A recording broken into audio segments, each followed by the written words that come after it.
আমার হাতে যে লাইটটি দেখতে পাচ্ছেন এটি হচ্ছে একটি সোলার লাইট। আপনাদের বলে রাখি যে আপনারা বাড়িতে খুবই সহজে এই ধরনের একটি সোলার লাইট বাড়িতেই তৈরি করতে পারবেন।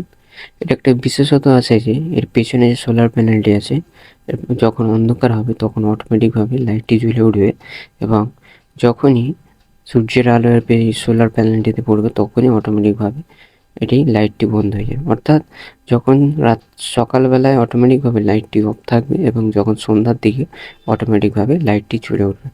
তো হ্যালো বন্ধুরা, welcome back to my YouTube channel. আজকে আবার একটি নতুন একটি প্রজেক্টের ভিডিও নিয়ে আপনাদের সামনে হাজির হয়েছি। তো কিভাবে আপনারা বাড়িতে খুবই সহজে একটি অটোমেটিক এলইডি লাইট বাড়িতে তৈরি করতে পারবেন, তো ভিডিওটি শুরু করা যাক। এটি তৈরি করার জন্য প্রথমত লাগবে একটি সোলার প্যানেল। তো আমার কাছে যেটি আছে সেটি হচ্ছে একটি 4 ভোল্টের একটি সোলার প্যানেল, ছোট আকারের, যেটা আপনাদের দেখাচ্ছি। লাগবে আরেকটি IRF Z44 এর মসফেট। আপনারা অনেকেই জানেন এই সমস্ত ধরনের যে মসফেটগুলি আমাদের এখানেতে ইলেকট্রনিক্স দোকান যে সমস্ত আছে সেখানেতে 30 থেকে 40 টাকার মধ্যে পেয়ে যাবেন।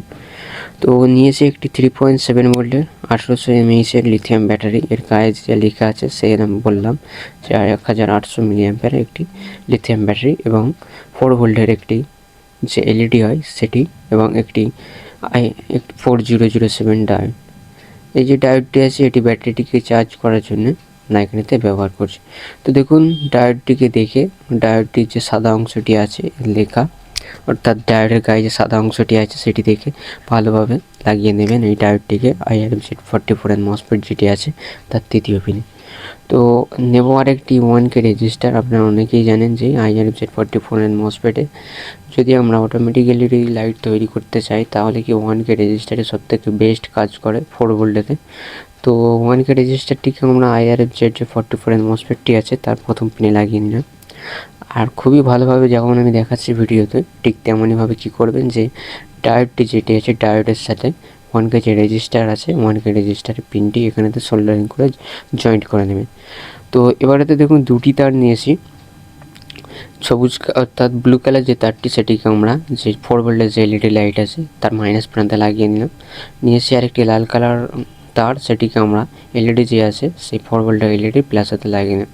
তো দেখুন কানেকশানটা আমি আবার আপনাদের দেখানোর চেষ্টা করলাম। এবারেতে লাইটের কানেকশানটা করে নিই।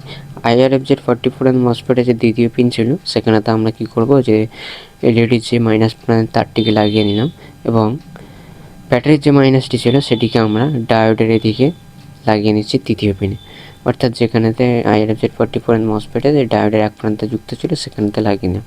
তো সোলার প্যানেলের প্লাস মাইনাসেতে দেখুন আমি একটি লাল তার প্লাসেতে লাগিয়ে নিলাম এবং পরবর্তীতে আরেকটি মাইনাসেতে সবুজ কালার একটি তার লাগিয়ে নিয়েছি। তো সোলার প্যানেলের প্লাস যে তারটি আছে সেখানে এবং এলইডি যে প্লাস এবং লাইটের প্লাস, তিনটি প্লাসকে একসাথে এখানেতে যুক্ত করে নেব।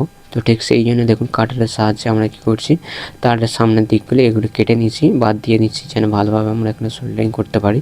তো ঠিক সেই মতো দেখুন আমি এখান থেকে কী করছি যে তারগুলোকে এখান থেকে কেটে নিয়ে এবারেতে একসাথে জয়েন্ট করে নেব। আর এই যে তিনটি যে তার আছে এই তিনটি প্লাসের তারকে একসঙ্গে এখানেতে ভালোভাবে সোল্ডারিং আয়রনের সাহায্যে আমরা কি জয়েন্ট করে নিচ্ছি। তো দেখুন এখানেতে জয়েন্ট করে নেওয়ার পর পরবর্তীতে আপনাদের দেখানোর চেষ্টা করব।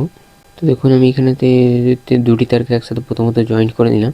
তারপরেতে সোলার প্যানেলের যে প্লাস তারটি আছে সেই প্লাস তারটিকে আমরা এই যে প্লাসের যে অংশ আছে সেখানেতে ভালোভাবে দেখুন পাক দিয়ে যুক্ত করে নিলাম। তো দেখুন সেটিকেও আমরা সোল্ডারিং আয়রনের সাহায্যে জয়েন্ট করে নিলাম।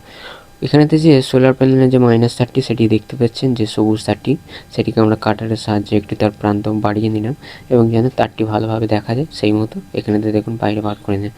এবার এই যে তারটি আছে সোলার প্যানেলের যে মাইনাস তারটিকে, এই মাইনাস তারটিকে আমরা লাগাবো কোথায় দেখুন IRF Z44 এর যে মসফেট আছে তার প্রথম পিনে, অর্থাৎ যে 1K যে রেজিস্টারটি ছিল সেই 1K রেজিস্টারের সামনের দিকে এবং যে ডায়োডটি আছে ডায়োডের সামনেতে একদম ভালোভাবে এখানটা লাগিয়ে দেবো। তো বলতে গেলে পুরো একদম সার্কিট কমপ্লিটের দিকে দেখতে গেলে চলে এবং আমরা তো আগে থেকেই প্লাসের কানেকশানটি করে রেখে দিই। এবার আপনাদের দেখানোর চেষ্টা করলাম সোলার প্যানেলটি যখন আমি হাত দিয়ে অন্ধকার করছি অর্থাৎ নিচু করছি তখনই কি লাইটটি জ্বলে উঠছে এবং যখনই আমি এই সোলার প্যানেলটিকে আলোর দিকে অর্থাৎ আমার সামনে যে লাইটটি জ্বলছে সেই লাইটের দিকে যখন করছি তখন অটোমেটিকভাবে আলোটি নিভে যাচ্ছে। তো সমস্ত যে পার্টস এবং কম্পোনেন্টস আছে সেইগুলিকে আমি কী করছি যে সোলার প্যানেলের নিচে সেখানেতে আর ভালোভাবে ফেভিকুইকের সাহায্যে আটকে দেওয়ার চেষ্টা করছি। দেখুন লাইটটিকে প্রথমত ব্যাটারিটিকে লাগিয়ে নিন, তার পরবর্তীতে দেখুন লাইটটিকে লাগিয়ে নিন। এবার IRZ44 যে মসফেটটি আছে এই মসফেটটিকে লাগিয়ে নেব। অর্থাৎ কি এই যে অটোমেটিক লাইটটি এটিতে LDR ব্যবহার করা না করে সোলার প্যানেলটি LDR হিসাবে কাজ করছে। মানে যখন কি সকাল হবে অর্থাৎ এর মধ্যে যে সূর্যের আলোটি পড়বে চার্জ নেবে তখন ব্যাটারিটি, তখন লাইটটা অফ থাকবে এবং যখনই রাত হবে অটোমেটিকভাবে লাইটটি জ্বলে উঠবে। অর্থাৎ তখন সূর্যের আলো আর সোলার প্যানেলে পড়বে না এবং তখন কি সোলার প্যানেল থেকে কোনো রকম বিদ্যুৎ আর উৎপন্ন হবে না, সেই জন্য লাইটটি তখন জ্বলবে। তো দেখুন তাতেও আমি আপনাদের ভালোভাবে দেখানোর চেষ্টা করছি। যতবারই আমি এই সোলার প্যানেলের পেছনে হাত দিচ্ছি তখন অটোমেটিকভাবে লাইটটি জ্বলছে এবং যখনই হাত সরিয়ে নিচ্ছি তখনই অটোমেটিকভাবে লাইটটি এখান থেকে সরে যাচ্ছে, ওই লাইটটি তখন নিভে যাচ্ছে। তো ভিডিওটি এতটুকুই। ভিডিওটি যদি আপনার শিক্ষণীয় কিছু মনে হয় তো প্লিজ চ্যানেলটি সাবস্ক্রাইব করে পাশে থাকবেন পরবর্তী নেক্সট ভিডিওর জন্য। এবং ভিডিওটি যদি আপনি পুরোপুরি দেখে থাকেন আপনাকে অসংখ্য ধন্যবাদ ভিডিওটি পুরো দেখার জন্য। আপনিও চেষ্টা করলে বাড়িতে খুবই সহজে এইরকম কিছু কম্পোনেন্টসের সাহায্যে একটা অটোমেটিক LED লাইট বাড়িতে খুবই সহজে তৈরি করতে পারবেন। তো আজকের মতো এতটুকুই, দেখা হবে পরবর্তী কোনো নেক্সট ভিডিওতে।